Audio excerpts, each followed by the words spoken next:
Marathon. The Persian king Darius has come to Greece to bring us to heel. And so at dawn, the hopeless Athenians do the unthinkable. They attack. As the architect of this mad strategy, a little-known Athenian soldier. His men call him Themistocles. He gives the Persians a taste of Athenian shock combat. Oh, shit.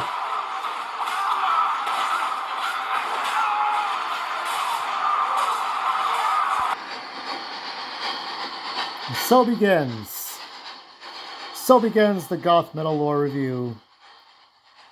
But the story of Themistocles, 300 Rise of an Empire. What a movie this was. I will say I liked it less than the original movie, but that doesn't mean this was not any good. This was very good, but not as good as the original one. However, I still think it fits into the Goth-Metal lore theme. There's a lot of blood. Mostly it's like, I would say the blood is somewhere between TV budget and movie budget. It's not, I think it's kind of like what modern CGI is now. It's not great, but it's stylized well enough that you just, because of the nature of what is happening on the battlefield, I don't give a shit. Yeah, it would be great if it was real blood, but it's blood be splattering in a Looney Tunes way, so that's fine. That kind of thing happens in the Final Destination movies.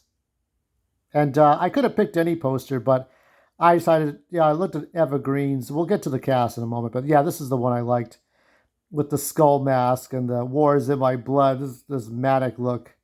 There's Eva Green. There's Xerxes from the original movie. Yeah, let's take a look. Seize Your Glory. Yeah, there we go. So here's the cast. This is done by Noah Murrow. It's not done by Zack Snyder, but Zack Snyder produced it. Much like J.J. Abrams produced the third Star Trek movie, Beyond, and much like Tim Burton produced Batman Forever. I think Tim Burton was just obligated to be there. Let's take a look. While King Leonidas and his three, that's the good old Gerard Butler, who hasn't, who knows if James Gunn will ever put him in the DCU or if Gerard Butler will ever come to the MCU, who knows. Maybe that'll be a rumor in a couple of years. So Gerard Butler goes and fights. So after that, it's a parallel, right? So they have their destiny at Thermopylae. Another battle against the Persians is brewing, this time at sea. So this is the Navy, right? Themistocles, Sullivan Stapleton, a Greek general, sees the threat posed by the god King Xerxes of Persia. He knows that he must unite all of Greece if he is to stand any chance of repelling the Persian invasion. Even if he accomplishes his mission, Themistocles must still face Artemisia, Eva Green, the ruthless leader of the Persian armada. So let's take a look at the actors here. Here we got Eva Green, and then there's Sullivan. There's the there's a great scene between these two, and then there's Xerxes. He's been in 2 movies. So is Lena Headey. We got David Wintham. So there's more cast. I'll take a look, and we got everybody's here. Everybody's here. Jack O'Connell. Callisto. I know the humpback guy is there. Leon, I saw there's some archive footage, and I think Gerard Butler reposed in his death scene in the beginning of the movie. So there's a little bit of Leonidas, but not much because Leonidas is busy. There's Dax. I think he's the big Daxos. Andrew Pleven, I think, is that guy that sets himself on fire. Egil Noir. Yeah, this guy here, Egil Noir. He was the guy. He played General Al Rawi in the the Matt Damon movie, The Green Zone. I remember him from that. Oh my god, yeah, because he played Al Rawi, the King of Spades, I think, or was it the Ace of Spades? I don't remember. Yeah, these are all the actors. Artemisia. Oh yeah, this is the young Artemisia. She might have played the 12-year-old Artemisia. Caitlin Carmichael. And there's different actors here, all these different people. All right, I think that's it for now. These are all look at this production of people. Look at all these people. There's so many people in here. So yeah, let's get the image back. War is in my blood. So um, Themistocles, right? So he is sort of a weaker version of what we saw with Gerard Butler. Uh, the way that the first movie ended was uh, Leonidas dies, and so the guy with the bad eye takes over. But even that happens, so you have the red capes are the army, and the blue capes are the navy. Red team and blue team, right? So blue team is the navy. I will say the presentation is very good, even though Zack Snyder is not at the helm. He's the power behind the throne, I guess you could say. It still felt like a 300 movie.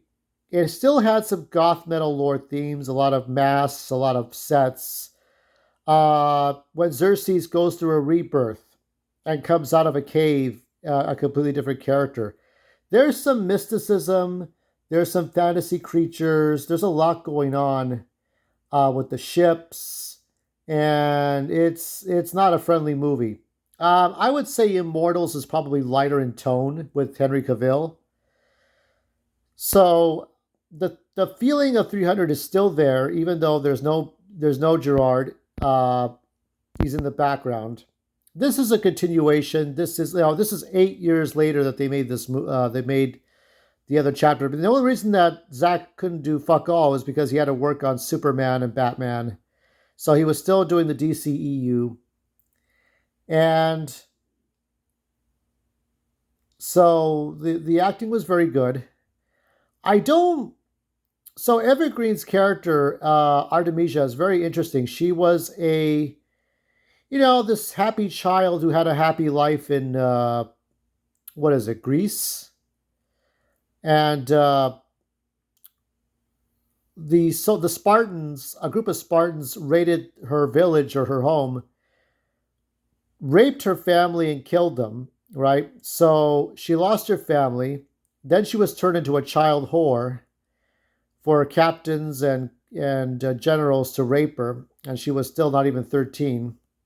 Of course, I think the average Spartan would live to be like, what, 25 to 30 years old? So I don't know. I guess so. Made more sense back then. Now people can live to be 100. But yeah, her whole childhood was raped. And eventually she was like dying, and she was found by a lone soldier, and then an army taught her how to fight back. So she became not a Mary Sue, but she became something better than that. She became somebody with a vengeance, somebody who was triggered, somebody who has gone through enough to kill. And so she chops off people's heads, warriors' heads, and would bring them to her kings. And then she becomes this villainess. She becomes the villainess of the movie. Even though Xerxes is there, he's in the background. He's there to support what she's doing. She's the power behind the throne. There was a battle at the beginning, and Themistocles kills the father of Xerxes and Artemisia. And he says to the children, his daughter and son, just let the courts handle them. Let the courts do it. He believed in a more modern system. He didn't believe in killing everybody in battle to win.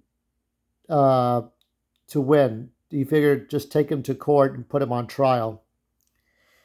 But that's not how it works for them. There's only one way to punish the bad guys is to kill them on the battlefield, not take them to a judge and jury. So yes, you have Xerxes and how you have the origin of Xerxes. It's like a transforming into He-Man or Skeletor, right? But it's also it's Artemisia's story, and there's this whole scene with Artemisia and Themistocles that's like, I call it crazy porn.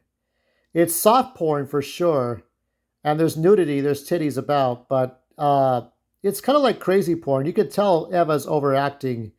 They're overacting the where people where the man and woman throw themselves around the room to have sex because they're at odds and ends. It's a weird dance. I kind of seen it like a couple of times.